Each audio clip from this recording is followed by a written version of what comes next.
दोस्तों आज हम आपको बताने वाले हैं एसआईपी कहाँ से करें, बैंक से करें या मोबाइल ऐप से करें। दोस्तों यदि आप म्यूचुअल फंड में एसआईपी के माध्यम से इन्वेस्ट करते हो या आप करने की सोच रहे हैं तो आपको इसके बारे में ज़रूर पता होना चाहिए। दोस्तों इस वीडियो में हम आपको बताने वाले हैं आपको एसआईपी कहाँ से करनी चाहिए, किसमें आपको कितना प्रॉफिट देखने को मिलेगा, किसमें आपको कितना रिस्क देखने को मिलेगा और किसमें आपको कौन कौन से फ़ायदे हैं और किसमें कौन कौन से नुकसान देखने को मिलेंगे।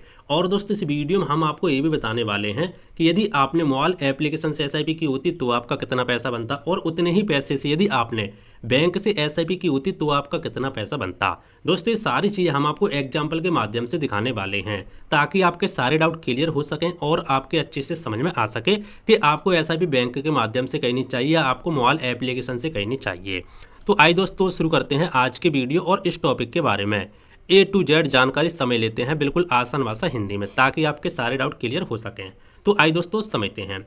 दोस्तों सबसे पहले बात करते हैं बैंक से एसआईपी, इसके फायदे और नुकसान के बारे में और किस तरीके से होती है। ठीक है दोस्तों, अगर आपका किसी बैंक में खाता है तो कई बैंक अपने नेट बैंकिंग या मोबाइल एप्लीकेशन के जरिए एसआईपी शुरू करने की सुविधा देती हैं। दोस्तों बहुत सारी ऐसी बैंक होती हैं जो आपको नेट बैंकिंग या मोबाइल जो एप्लीकेशन होते हैं उसके जरिए आप ऑनलाइन एसआईपी चालू कर सकते हो, और बहुत सारी ऐसी बैंक होती हैं जो आपको ऑनलाइन सुविधा नहीं देती, आप ऑफलाइन जाके भी यहाँ पे एसआईपी चालू कर सकते हो। तो दोस्तों दो तरीके होते हैं बैंक में एसआईपी करने के, या तो आप ऑनलाइन कर सकते हो या तो आप बैंक में जाकर ऑफलाइन भी यहाँ पे एसआईपी कर सकते हो। ठीक है, अब दोस्तों इनके फायदे और नुकसान के बारे में बात कर लेते हैं।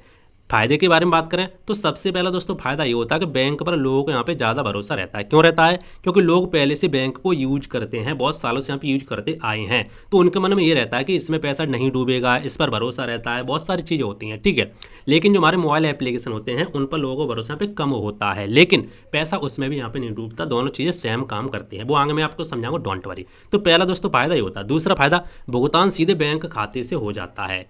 ठीक है, तीसरा, नए निवेशकों के लिए यहाँ पे आसान लगता है, यानी आसान का मतलब है कि उनको कोई यहाँ पे झंझट नहीं लगता, ये डर नहीं लगता कि पैसा डूबेगा, क्या होगा क्या नहीं होगा, म्यूचुअल फंड भाग जाएगा क्या होगा, कुछ नहीं लगता, क्योंकि पहले से वो बैंक यूज करते हैं, उसमें पैसा रखते हैं इसीलिए। ठीक है, तो ये कुछ फायदे इसके होते हैं। अब दोस्तों फायदे तो नुकसान भी यहाँ पे होते हैं।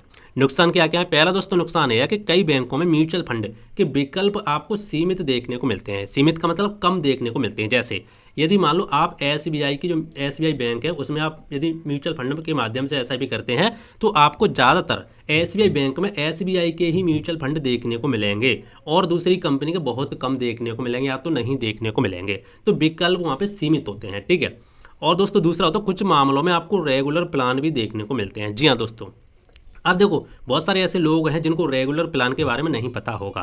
तो दोस्तों म्यूचुअल फंड के दो प्लान होते हैं, पहला होता है रेगुलर प्लान, दूसरा होता है डायरेक्ट प्लान।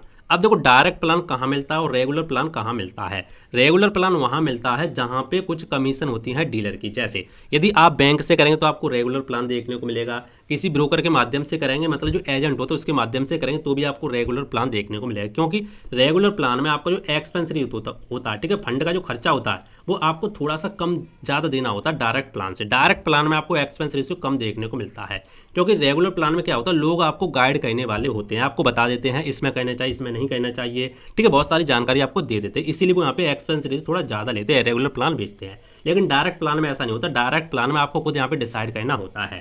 तो ये कुछ चीज़ें होती थी, आपको इसके बारे में और डिटेल्स में समझना है तो इस पर हमने प्रॉपर वीडियो बना के रखी है, आप जाके देख सकते हैं।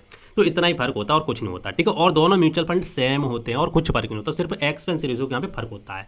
अब दोस्तों बात करते हैं मोबाइल एप्लीकेशन के जरिए एसआईपी करते हैं तो क्या हो, इसके फायदे और नुकसान के बारे में। दोस्तों आज कई निवेशक ऐप के माध्यम से कुछ ही मिनटों में एसआईपी शुरू की जा सकती है। जी हाँ दोस्तों, आप बड़ी आसानी से ऐप के माध्यम से एसआईपी कर सकते हैं।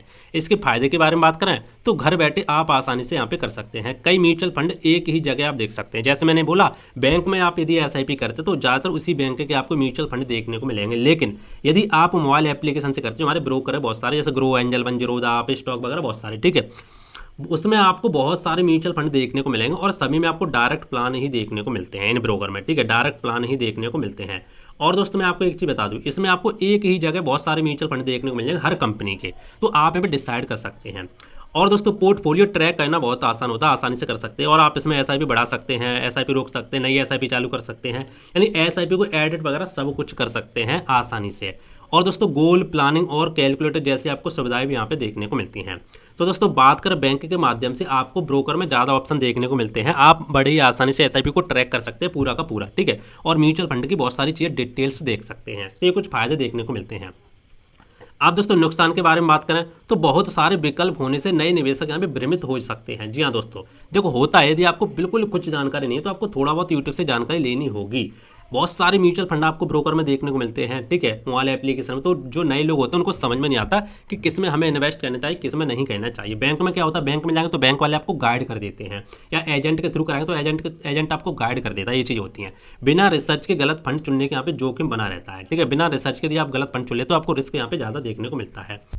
आइए दोस्तों, अब हम आपको एक एग्जाम्पल के माध्यम से ये दिखाने वाले हैं कि यदि आपने बैंक में एसआईपी की होती तो आपका कितना पैसा बनता, और आपने मोबाइल एप्लीकेशन से एसआईपी की होती तो आपका कितना पैसा बनता। आइए मैं आपको अंतर दिखा देता हूँ। तो दोस्तों हमने यहाँ पे 5,000 रुपये महीने के एग्जाम्पल लेके रखा है। यदि आपने 5,000 रुपये हर महीने एसआईपी की होती तो आपका कितना पैसा बनता बैंक में और यहाँ पे मोबाइल एप्लीकेशन के माध्यम से, ठीक है। तो आप यहाँ पे ध्यान से देखना दोस्तों, बैंक में हमने यहाँ पे बैंक एसआईपी में 15% का रिटर्न लेके रखा है, और मोबाइल एप्लीकेशन में हमने यहाँ पे 16% का रिटर्न लेके रखा है। अब आप बोलोगे यहाँ पे 16% का क्यों? क्योंकि देखो यहाँ पे यदि आप बैंक से एसआईपी करते हैं तो आपको रेगुलर प्लान ही देखने को मिलता है। अब रेगुलर प्लान में आपको 1% 1.5% एक्सपेंस से ज़्यादा लगता है, जिसके कारण यहाँ पे रिटर्न थोड़ा कम हो जाता है, ठीक है। तो हमने 1% के यहाँ पे अंतर लेके रखा है। अब दोस्तों आइए समझते हैं। देखो दोस्तों, यदि आप 5,000 रुपये हर महीने एसआईपी करते हैं और आप 5 साल तक एसआईपी करते हैं तो आपका 3 लाख रुपये यहाँ पे निवेश हो जाएगा। 3 लाख यहाँ पे निवेश हो जाएगा।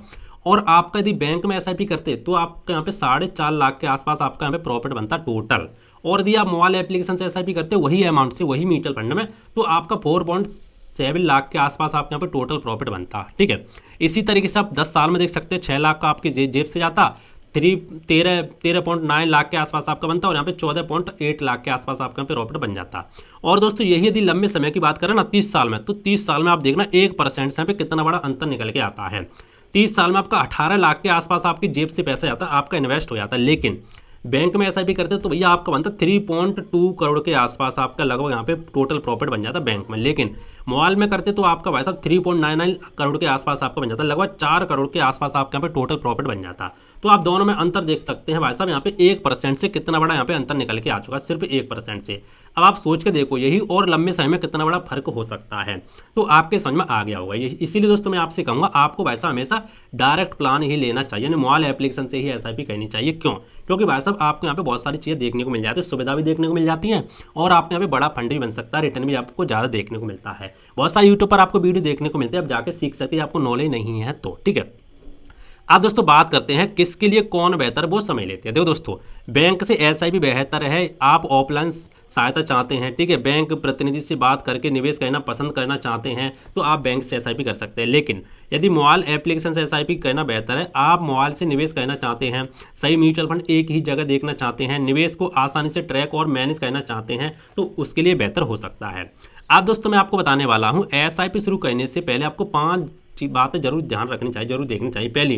पहले आपको इमरजेंसी फंड बनाना चाहिए। जी हाँ दोस्तों, इमरजेंसी फंड का मतलब है कि आपका जो खर्चे हैं वो आपको कम से कम 3 से 6 महीने के खर्चे वैसा बैंक में रखना चाहिए। अलग पैसा आप रख सकते हैं ताकि आपको कोई भी दिक्कत हो तो आपका इन्वेस्टमेंट टूटे ना। तो आपको सबसे पहले यहाँ पे इमरजेंसी फंड बनाना चाहिए। फिर आपको यहाँ पे गोल डिसाइड करना चाहिए। जैसे आप एसआईपी क्यों करना चाहते हैं, घर के लिए, बच्चे की पढ़ाई के लिए, रिटायरमेंट के लिए। इससे क्या होगा, इससे आपका टाइम यहाँ पे ड्यूरेशन पता चलेगा और आपका समय भी यहाँ पे पता चलेगा, ठीक है। यानी कितने साल के लिए करना चाहते हो, और म्यूचुअल फंड भी आप डिसाइड कर पाएंगे, क्योंकि हर म्यूचुअल फंड का पर्पस अलग होता है, अलग अलग टाइम के लिए यहाँ पे बनाया गया। Equity mutual fund, hybrid mutual fund, debt mutual fund, ठीक है।